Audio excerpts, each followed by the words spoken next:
So today we're looking at the Roshield mouse box here.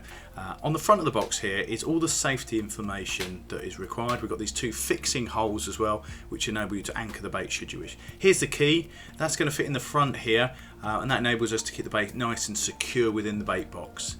The key simply pushes in firmly here and the lid will open up.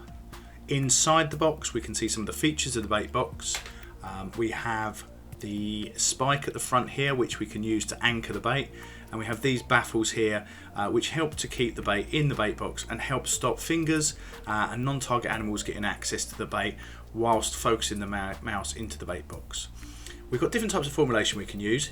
Here's the block formulation. The Roshield block fits nicely onto the spike there, and that stops the rodent from being able to take the bait out of the bait box. The pasta formulation here, pushing that down onto the spike, keeps it nice and secure in the bait box.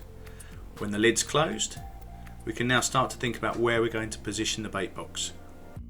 Today we're talking about the Roshield bait box. We've pre-baited this one with some pasta bait. We're now looking at the best place for the bait box to be located. Rats and mice like to run up against surfaces, and in this case the mouse may well be running across here, so placing the bait firmly against the kick plate here will enable the mouse to go into the bait box. This is an okay location.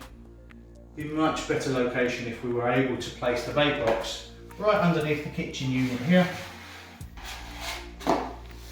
right towards the back wall there. This is a much more favourable environment for the mouse and will mean that there'll be much more likelihood of the mouse feeling safe, secure and more likely to feed.